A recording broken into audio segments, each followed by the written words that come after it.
आप में से कई सारे बच्चे ऐसे होंगे जिनका टर्म 1 बहुत ही अच्छा गया होगा और शायद कुछ बच्चे ऐसे भी हों जिनका उतना अच्छा ना गया हो। जैसा भी गया हो, टर्म 1 हो चुका है ख़त्म, तो अब समय अपनी पिछली गलतियों से सीख कर टर्म 2 पे फोकस करने का। इस वीडियो में हम बात करेंगे कि कैसे हम फिजिक्स, केमिस्ट्री और मैथ्स के लिए प्रिपेयर कर सकते हैं for the term 2 board exams, जिससे कि हमें बेस्ट पॉसिबल रिजल्ट मिल सके विद द मिनिमम एफर्ट्स।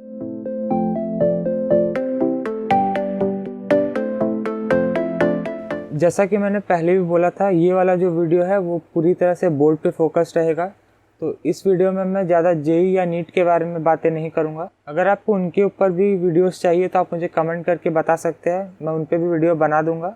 पर ये वाला जो वीडियो है वो मेनली बोर्ड पे फोकस्ड रहेगा। इस वीडियो को मैं जितना हो सके उतना सिंपल रखने की कोशिश करूँगा, क्योंकि बोर्ड एग्जाम्स के लिए हमें इतना ज़्यादा कुछ एक्स्ट्रा करने की ज़रूरत होती नहीं है। तो चलिए अब आते हैं हम अपने टॉपिक पर। तो सबसे पहले मैं आपको इन जनरल एक बात बताना चाहता हूँ जो तीनों सब्जेक्ट के लिए इम्पॉर्टेंट है।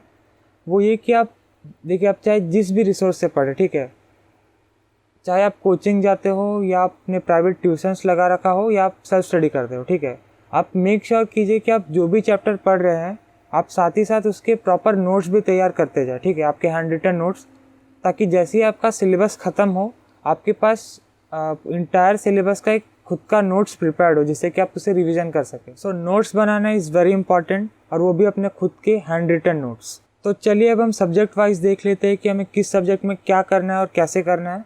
तो सबसे पहले बात करते हैं हम मैथ्स की। तो हमारे पास टोटल 6 चैप्टर्स है टर्म 2 में। Integrals, application of integrals, differential equations, vectors, 3D geometry and probability, ठीक है।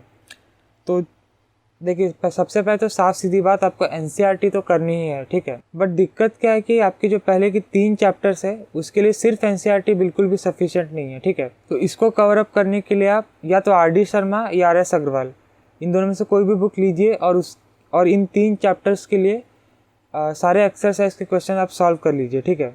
आप सारे एग्जाम्पल्स भी सॉल्व कर सकते हैं, या तो आप एग्जाम्पल्स कर लीजिए या सारे एक्सरसाइज के क्वेश्चन कर लीजिए, ठीक है। आपका दोनों तरह से काम हो जाएगा। हाँ, दोनों करना थोड़ा सा हेक्टिक होता है, क्योंकि ये मतलब अपने आप में इनमें बहुत ज़्यादा क्वेश्चंस है। अगर आपके पास टाइम बचता है तो आप एग्जाम्पल्स और एक्सरसाइज दोनों ही सॉल्व कर सकते हैं, पर मैंने पर्सनली सिर्फ एक्सरसाइज से ही सॉल्व किया था, तो मर्ज़ी आपकी है।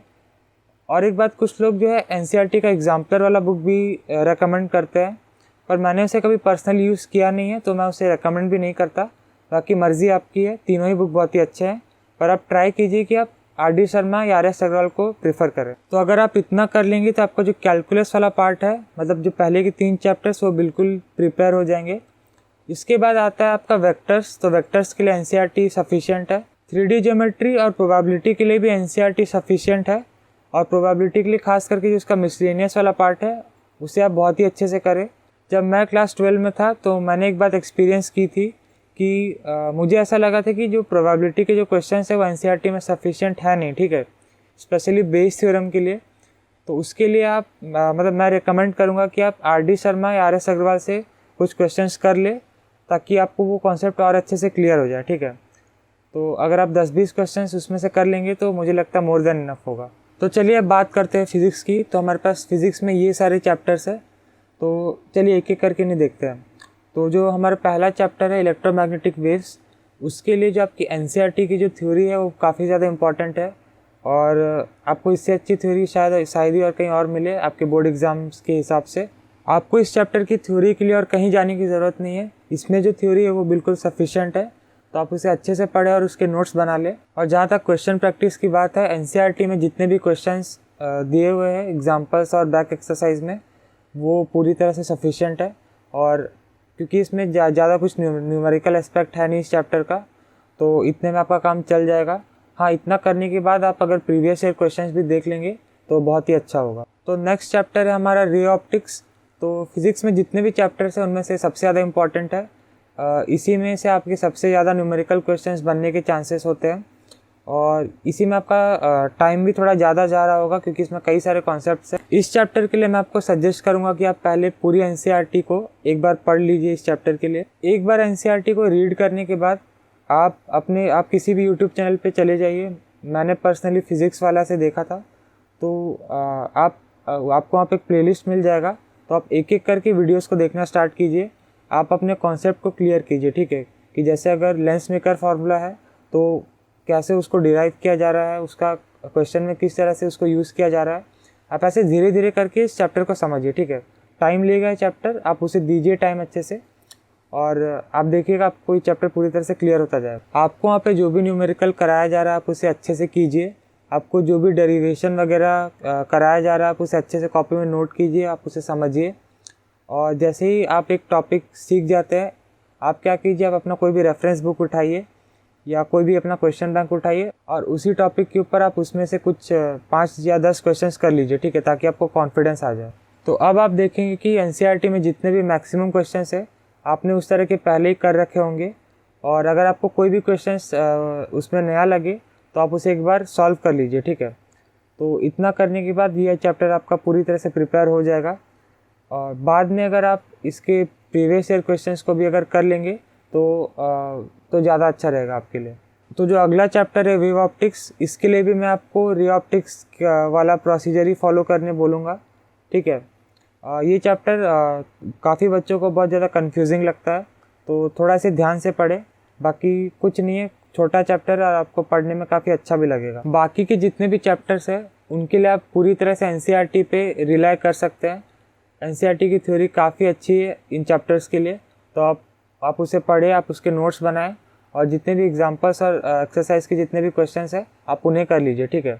इसके साथ आप प्रीवियस ईयर क्वेश्चंस को भी कर लीजिएगा ताकि कुछ भी छूट ना जाए। इतना आप अगर कर लेंगे तो बस, और कुछ करने की ज़रूरत नहीं है। चलिए अब बात करते हैं केमिस्ट्री की। तो जो केमिस्ट्री है वो हमारा पूरा जो है एनसीईआरटी बेस्ड ही होने वाला है। जो केमिस्ट्री का एनसीईआरटी बुक है वो पूरी तरह सफिशिएंट है बोर्ड एग्जाम्स के लिए, तो हमें एक्स्ट्रा कुछ करने की ज़रूरत नहीं है। लास्ट में हमें सिर्फ प्रीवियस ईयर क्वेश्चंस को करने की ज़रूरत होगी ताकि हमें पता चल जाए कि बोर्ड एग्जाम्स में एक्चुअल में आते किस तरह के क्वेश्चंस है। तो तरीका काफ़ी सिंपल है। आपको पहले एनसीईआरटी की थ्योरी पढ़नी है, जैसा कि आपने हर चैप्टर के लिए किया होगा, फिज़िक्स में भी। उसके बाद आपको एनसीईआरटी में जितने भी क्वेश्चंस है आपको सब कर लेना है, और एक बार आपका जो चैप्टर ख़त्म हो जाए कोई भी, उसके बाद आप प्रीवियस ईयर क्वेश्चंस को कर लीजिए, ठीक है। ऑर्गेनिक वाले पार्ट के लिए मैं सजेस्ट करूँगा कि जितने भी रिएक्शंस है, जितने भी नेम्ड रिएक्शंस है, आप उसके लिए क्या कीजिए कि आप उसे लिख के प्रैक्टिस कीजिए, और प्लीज़ उसे आप रटिए मत, ठीक है। मतलब क्योंकि देखिए कुछ रिएक्शन रटना पड़ता है, मुझे पता है, पर ज़्यादातर का जो है आप उसे लॉजिक समझने की कोशिश कीजिए, ठीक है। आप समझिए कि उसके पीछे का मैकेनिज़्म क्या है, वो कैसे हो रहा है, ठीक है। कौन सा रिएजेंट डाल रहे हैं तो SN1 हो रहा है, SN2 हो रहा है, आप उस पर थोड़ा फोकस करेंगे तो आपको ऑर्गेनिक और ईजी लगने लगेगा। तो मेरे कहने का मतलब है कि ऑर्गेनिक के जितने भी रिएक्शंस है आप उसे प्लीज़ डायरेक्ट उस पर रट्टा मार के मत जाइए, ठीक है।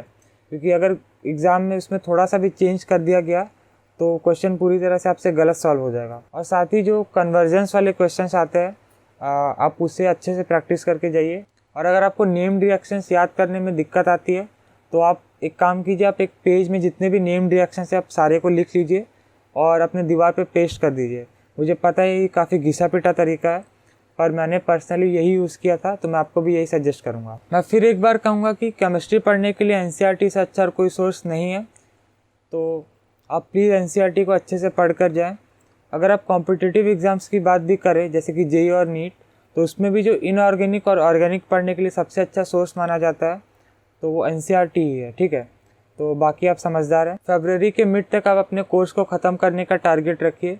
उसके बाद जो टाइम बचेगा उसमें आप रिवीजन करेंगे और सैम्पल पेपर्स को सॉल्व करेंगे। अगर आपने पहले कुछ चैप्टर्स के प्रीवियस ईयर क्वेश्चंस नहीं देखे थे तो इस टाइम को यूटिलाइज़ करके आप उसे भी कवर अप कर सकते हैं। सो इसी के साथ ये वीडियो पूरा हुआ। आई होप कि ये वीडियो आपको पसंद आया होगा। तो ये थे मेरी तरफ से कुछ टिप्स क्लास 12th के स्टूडेंट्स के लिए। अगर आपको इस तरह के वीडियोस पसंद है then you can subscribe the channel and I will see you soon in the next video. तब तक के लिए goodbye and have a nice day.